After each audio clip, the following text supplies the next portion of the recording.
जय सिया राम। सब सुख लाए तुम्हारी सरना, तुम रक्षक काहू को डरना। इस संसार में शायद ही ऐसा कोई मनुष्य होगा जिसके जीवन में उतार चढ़ाव ना आता हो, परेशानियां ना आती हो, संकट ना आता हो। और ये जो संकट है कई कारणों से आता है। संतों का कथन है कि ये पूर्व जन्म के कर्मों की वजह से, प्रारब्ध की वजह से, ग्रहों की जो दशा है, जो ग्रह प्रतिकूल प्रभाव देते हैं उनकी वजह से बहुत सारी परेशानियां आती हैं। और इन संकटों से बचने का एकमात्र जो उपाय है वो हनुमान जी की शरणागति ही है। हनुमान जी की शरणागति से ही यह संभव है कि व्यक्ति अपने बुरे प्रारब्ध को मिटा सके या उसके प्रभाव को कम कर सके। इसके लिए व्यक्ति कहाँ कहाँ नहीं जाता।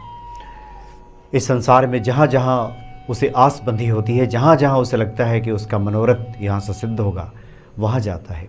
फिर थक हार कर अगर कोई सद्गुरु मिल जाए, कोई मार्गदर्शक मिल जाए, कोई हनुमान जी का भक्त मिल जाए जो उसे हनुमत शरण की तरफ मोड़ता है और ये बताता है कि हनुमान जी की शरणागति के अलावा और कोई दूसरा विकल्प नहीं है।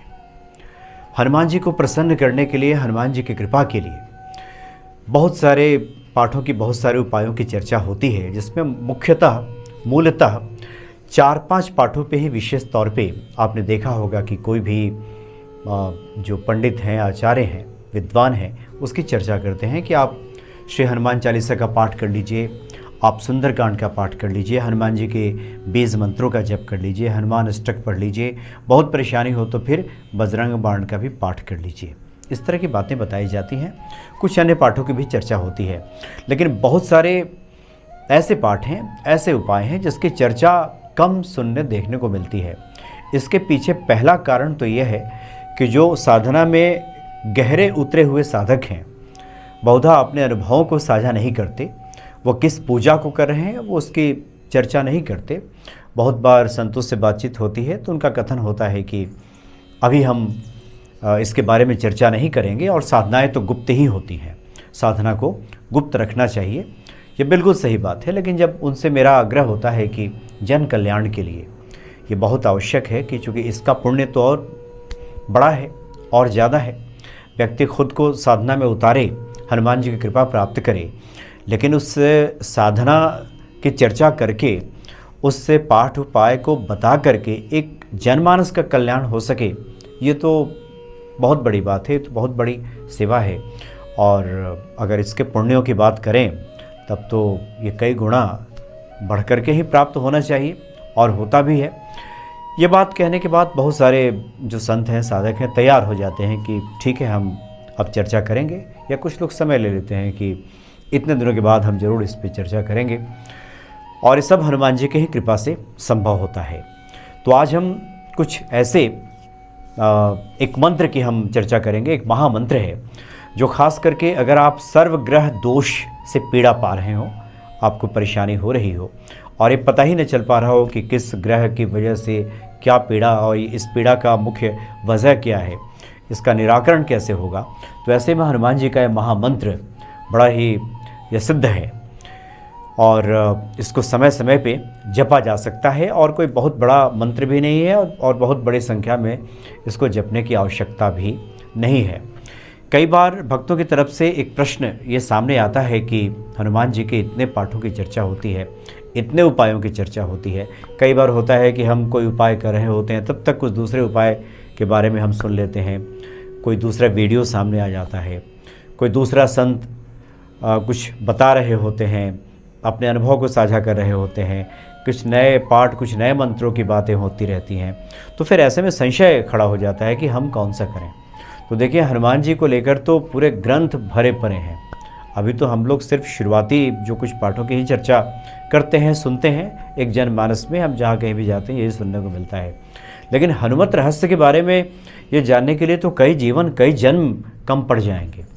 फिर भी जो हनुमत चरित्र है उसको पार पाना, उसको समझ पाना, सबकी चर्चा कर लेना, ये तो बहुत मुश्किल है। और इस जीवन में कई ये जन्मों की यात्रा होगी तब जा कर के ये पूरा हो सकता है, और ये सब हनुमत कृपा से ही संभव हो सकता है।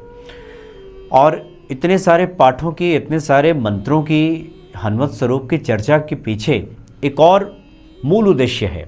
मूल उद्देश्य यह है कि गोस्वामी जी ने लिखा है कि जपत निरंतर हनुमत वीरा, यानी हनुमान जी का निरंतर जप जो करता है, जो सुमिरन करता है, उस पर हनुमान जी कृपा होती है। तो निरंतर जप और सुमिरन कैसे होगा? जब उनकी हम लीलाओं को सुनेंगे, श्रवण करेंगे, पाठ करेंगे। लगातार जब हम इस तरह की चर्चा, इस तरह के प्रवचन, इस तरह की बातों को जब सुनते हैं, तब हमारे हृदय में हनुमान जी के प्रति ये जो प्रेम है ये कई गुना फिर बढ़ना शुरू हो जाता है।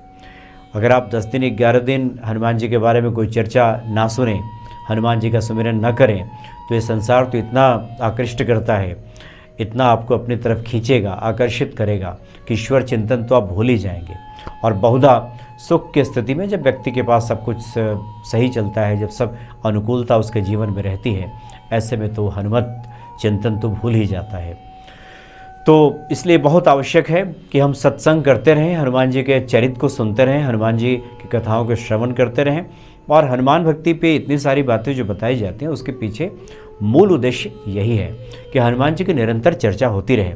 अब रही बात पाठ की, तो जिस पाठ को आप करें उस पाठ को करते रहिए, और समय समय पे नए नए पाठों को अपने पूजा में, जैसे जैसे साधना परिपक्व होगी, जैसे जैसे ये समय आगे बढ़ेगा, वैसे वैसे कुछ पाठों को इसमें शामिल किया जा सकता है। तो एक हम ऐसे मंत्र की चर्चा कर रहे हैं जिसको आपको 10,000 का जप करना है, और 10,000 मंत्र जप करने के बाद ये सिद्ध हो जाता है और अपना कार्य दिखाना शुरू करता है, अपना असर छोड़ना ये शुरू कर देता है, और जो भी आपका मनोरथ है वो पूर्ण हो जाता है। 10,000 मंत्र जपने के बाद आपको इसका दशांश हवन करना होता है। दशांश कहते हैं उसका 10वें भाग को, 10% को। लेकिन अगर आप हवन करने में सक्षम नहीं है, ऐसी कोई व्यवस्था नहीं बन पा रही है, तो फिर आपको पूरे मंत्र का, यानी 10,000 का 1/4 यानी 2,500 और ज़्यादा जपना होगा। यानी कुल मिलाकर आपको 12,500 मंत्रों का जप करना होगा। पहले 10,000 मंत्रों का संकल्प लेना होगा, और उसके बाद संकल्प पूरा होने के बाद आप फिर हनुमान जी से प्रार्थना करनी होगी कि हम ये हवन नहीं कर रहे हैं, और इसलिए हम 2,500 अन्य मंत्रों का और मंत्रों का हम जप कर रहे हैं। यह आपको कहना होगा हनुमान जी के सामने 10,000 मंत्र पूरा होने के बाद। तो ये जो मंत्र है आप किसी भी महीने के शुक्ल पक्ष के मंगलवार से शुरू कर सकते हैं, और इसके लिए जो समय निर्धारित किया गया है ये सुबह का समय, और ब्रह्म मुहूर्त हो लगभग 4 बजे तो अति उत्तम होगा। और जो लोग सुबह नहीं कर पा रहे हो कतिपय कारणों से, पहले तो कोशिश करें कि सुबह ही करें, लेकिन किसी कारण से अगर संभव नहीं हो पा रहा है सुबह इसका जप करना, तो फिर आप रात्रि 9 बजे के बाद, जिसको निशा पूजा कहते हैं, उस समय आप इसको कीजिए। नियम यही है कि आपको जब तक ये 10,000 मंत्रों का अनुष्ठान पूरा नहीं होता है, पूरी तरह से आपको सात्विकता का ध्यान देना होगा, ब्रह्मचर्य के नियमों का पालन करना होगा। और इस मंत्र को स्त्री पुरुष कोई भी कर सकता है, जप सकता है। तो मंगलवार से शुक्ल पक्ष के आप शुरू करें, और इसके लिए जो आवश्यक वस्तुओं की आवश्यकता होगी, उसके लिए लाल मूंगा की माला आपको चाहिए। लाल मूंगे की माला, एक लाल आसन और लाल वस्त्र अगर आप धारण कर लें, नहीं हो तो कोई भी वस्त्र, एक अंगोछा, गमछा जिसे कहते हैं, वो भी अगर आपने लाल रख लिया है तो ये अति उत्तम होगा। हनुमान जी को अर्पित करने के लिए लाल बूंदी का प्रसाद आप रखिए, लाल फूल रखिए, और तुलसी दल रखिए, तुलसी पत्ता भोग लगाने के लिए ये सब रख लीजिए। और दीपक जलाने के लिए आपको व्यवस्था करनी होगी, घी का दीपक या तेल का दीपक आप जला सकते हैं। तो शुक्ल पक्ष के मंगलवार की सुबह स्नान आदि क्रिया से आप निवृत्त हो जाएं, हनुमान जी के सामने आप बैठ जाइए। जहाँ भी आपका मंदिर है, कोशिश करें कि आपका जो मुख हो या तो पूरब की तरफ हो या फिर उत्तर की तरफ हो, ये 2 तरफ आप मुख करके बैठ सकते हैं। हनुमान जी वहाँ पे विराजमान हैं और गणेश जी विराजमान हैं, लेकिन सबसे पहले लाल वस्त्र धारण करके लाल आसन पर बैठने के बाद आपको मन ही मन मानस पूजा करनी होगी गुरु की। गुरु का ध्यान करें। अगर कोई इस श्लोक में गुरु किसी को नहीं बनाया है तो हनुमान जी को कृपा करो गुरुदेव की नाई, हनुमान जी को गुरु स्वरूप में ध्यान धरते हुए उन्हीं से प्रार्थना कीजिए कि गुरु स्वरूप हनुमान जी आप मुझे आपकी ही पूजा की अनुमति प्रदान कीजिए और मेरा जो संकल्प है, जो मेरा मनोरथ है, इसको पूर्ण कीजिए। ऐसा करने के बाद प्रथम पूज्य देव गणेश जी की कुछ देर आराधना कर लीजिए। गणेश जी का कोई भी मंत्र आप पढ़ लीजिए। वक्रतुंड महाकाय सूर्यकोटि समप्रभा निर्विघ्नं कुरु मे देव सर्वकार्येषु सर्वदा। ओम गंग गणपते नमः। ना हो तो इसको कम से कम 11 बार बोल लीजिए। उनको पुष्प अर्पित कर दीजिए गणेश जी को और उसके बाद प्रभु श्री राम का सुमिरन कर लीजिए। जय सिया राम, जय हनुमान। कुछ देर सुमिरन करने के बाद हनुमान चालीसा का आप पाठ कर लीजिए, जो कि नित्य की पूजा में शामिल है हनुमान चालीसा। तो हनुमान चालीसा का पाठ कर लीजिए और उसके बाद हनुमान जी को जहाँ आपने विराजित किया है, अच्छा रहेगा कि हनुमान जी अगर अभय मुद्रा यानी कि आशीर्वाद देते हुए मुद्रा में हनुमान जी वहाँ पे विराजमान हो तो ये अति उत्तम है। और फिर मूंगे की माला से, लाल मूंगे की माला से आपको इस मंत्र का जप करना है। जो महामंत्र है ये सर्वग्रह दोष या किसी भी प्रकार के जीवन में आपको कठिनाई परेशानी आ रही है, चाहे देवताओं की तरफ से आ रही है, यक्ष की तरफ से, गंधर्व की तरफ से, किन्नरों की तरफ से, शाकिनी डाकिनी पिशाच, ये जितना आप नेगेटिव शक्तियाँ जिसको कह सकते हैं, अपने प्रारब्ध की वजह से ही जो ग्रह हैं बुरे प्रभाव दे रहे हैं, उनकी वजह से भी, क्योंकि जो सभी ग्रह हैं वो हनुमान जी के नियंत्रण में हैं। हनुमान जी सुगम अनुग्रह तुम्हारे तेते, सभी ग्रहों की अनुकूलता हमें हनुमान जी के अनुग्रह से प्राप्त हो जाती है। और लाल मूंगे की माला से आपको मंत्र जप करना है। ओम नमो हनुमते रुद्रावताराय देव दानव राक्षस भूत प्रेत पिशाच डाकिनी शाकिनी तुष्टग्रह बंधनाय रामदूताय स्वाहा। ये महामंत्र है। इस मंत्र का अर्थ थोड़ा समझ लें तो हम ऐसे हनुमान जी को नमस्कार करते हैं, प्रणाम करते हैं, जो रुद्रावतार आए, जो भगवान शिव के अवतार हैं, जो रुद्र के अवतार हैं, वे हनुमान जी हमें देवों से, दानवों से, यक्ष से, राक्षसों से, भूत प्रेत पिशाच डाकिनी शाकिनी दुष्ट ग्रहों से, यानी जो पापी ग्रह हैं जो हमें पीड़ा पहुंचा रहे हैं, उनके बंधनों से हमें मुक्त कीजिए। हे रामदूत हनुमान जी आप उसे मुक्त कीजिए। ये हनुमान जी से प्रार्थना की जा रही है। तो 11 दिन अगर आप करेंगे तो बहुत बढ़िया है, 11 दिन में पूरा हो जाएगा। स्त्रियां भी इसको कर सकती हैं, इससे कोई लंबा नहीं है। जो बहुत सारे जो सवाल आते हैं कि स्त्रियां कैसे करें, उनके लिए भी कोई इसमें परेशानी की बात नहीं है। तो इस मंत्र को 10,000 करने के बाद और 2,500 आप अन्य मंत्र इसी को बढ़ा के जब जप लेंगे तो फिर आपको हवन की आवश्यकता नहीं पड़ेगी। नहीं तो व्यवस्था अगर हो तो हवन कीजिए। और इस अनुष्ठान को पूरा करने के बाद फिर आप हनुमान जी के मंदिर में जाइए, उनको कुछ मिष्ठान अर्पित कीजिए। जो लोग भी वहाँ पे मिलें उनको प्रसाद वगैरह वितरित कीजिए। यथा शक्ति आप ये कर सकते हैं और हनुमान जी निश्चित तौर पे कृपा करेंगे। और ये जितने भी उपाय हैं, जितने भी जप तप हैं, ये निरंतर करते रहने चाहिए व्यक्ति को। समय समय पे जब जब समय मिले तब तब कोई मंत्र, कोई जप तब हमें करते रहने चाहिए। इससे हनुमत कृपा हमें प्राप्त होती रहती है। और जीवन में किसी प्रकार की परेशानी संकट अगर है, क्योंकि प्रारब्ध अगर कितना भी प्रबल हो तो प्रारब्ध ही सब कुछ नहीं है। मनुष्य के हाथ में बहुत कुछ है। वो अगर ईश्वर की शरणागत हो करके और धैर्य का परिचय देते हुए, धीरज बहुत आवश्यक है, धैर्य रखने की आवश्यकता है।